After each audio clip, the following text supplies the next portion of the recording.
All right. Well, Joe Walker, how did Hello. you start acting? When did I start acting? I guess I probably started acting in sixth grade. So what is that? 1990, 14 years ago. So that's 1999. So I probably started in like 98, 99. What Um, What made you get into it? but I don't know. I did write a play when I was in fourth grade about a boy who gets sucked into his computer because that's obviously my, dream. Um, and is like all I remember is he gets chased by number munchers. We all remember that fun math game, Number Munchers, don't we all? I'm sure we all remember that.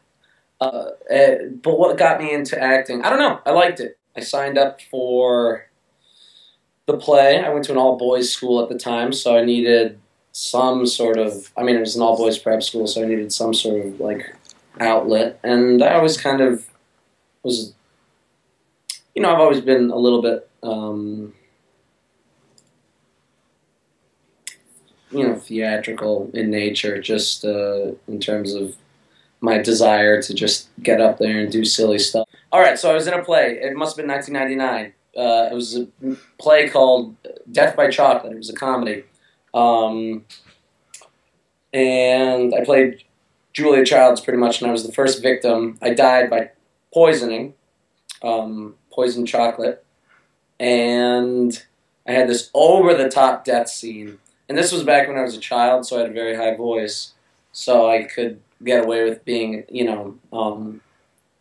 more female. As And opposed to now. as opposed to now, where when I play a female, the joke is that it's, not very feminine at all. Um, uh, and I got a standing ovation on the first night, and it was the worst thing that ever could have happened to me because it made me want to keep acting. And so here I am, pretty much. After that, I went to, I think maybe starting that very summer, I went to the Interlochen Arts Camp for the next 5 summers. So that was kind of the beginning of my training. And I don't know, I've just been kind of doing it ever since. Do you enjoy doing sketch comedy or musicals or straight acting? What's your preference? I never wanted to do musicals when I got into acting. It was the last thing on my. It was the last thing I ever wanted to do. I'm not a musical theater guy. I mean, I like some musicals, um, but it just was not in my blood. Um, I mean, okay, it's not like I'm a Grinch. I did grow up watching Mary Poppins, and like I always liked West Side Story when I was a kid. And it's like Disney musicals and stuff like that. Like it's not like I've got my head in the sand.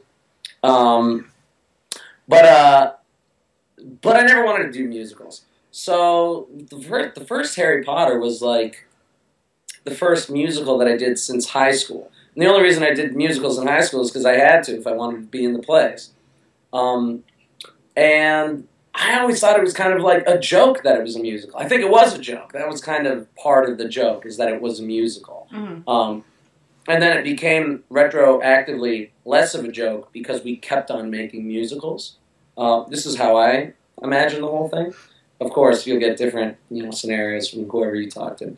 But the truth is, I consider myself the actor comedy guy.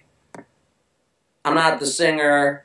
It's like I'm not the music guy. I'm getting better at singing, but it's just not my bag, baby, to quote the very relevant Austin Powers. And so, yeah, I mean, I'm having a blast doing Airport for Birds right now because I think that it's like goofy. The goofy comedy bits are kind of my favorite parts of the shows usually. So this is kind of just like only doing that.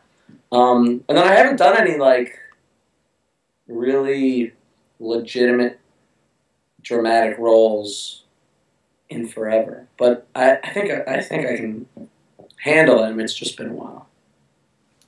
The sketch stuff with like Airport for Birds. You've done several Joe Moses shows too. So. Right. Those two, of course. So those are always pretty good, and I think that with the Moses shows, it's always you're the straight man. It's like those are pretty easy in my opinion because you're the straight man. It's always Moses goofing around, and then the other person on stage going, "What's going on here? What's going on here? This is absurd. That's crazy." And it's pretty simple. So you just show up and just kind of play it straight, and that helps. So that's a lot of fun. I like Airport for Birds because I get to do the weird stuff. And we all know that I always like to do the weird stuff because I don't know, we've all seen the plays. Do you have a favorite role that you've done with Star Kid particularly? It's tough. I mean, I really have lucked out.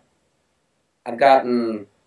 If there's one that I wish I could do again, it probably would be Dick, because I didn't play that one enough of a character, in my opinion. When I go back and watch it, it's like I was sort of thought that I was kind of the straight man again, where it's just like kind of just I'm there, but I would go back and I would probably just do more of like just make it a little bit more fun and ridiculous. But as far as favorite roles, no, each one really has been a blast in its own right. How could I choose between, I think maybe I like Umbridge. Umbridge was a lot of fun because it was just a stupid voice, like, and walking around being mean. And that's, like, easy and fun. And Up was I think Up might have been one of my favorite characters because that scene where I sit on Joey's lap is one of my favorite things I've done in any of the shows, where it's like, I think it's the funniest monologue. Of course, it's probably too long and completely irrelevant to the plot of the, story and blah, blah, blah, but I still think it's one of my favorite things in all the shows. So, it's tough to really decide or just be like, oh, this one's my favorite. Batman is Batman. Yeah, of course I like being Batman. Well, you've played both hero and villain that we've seen.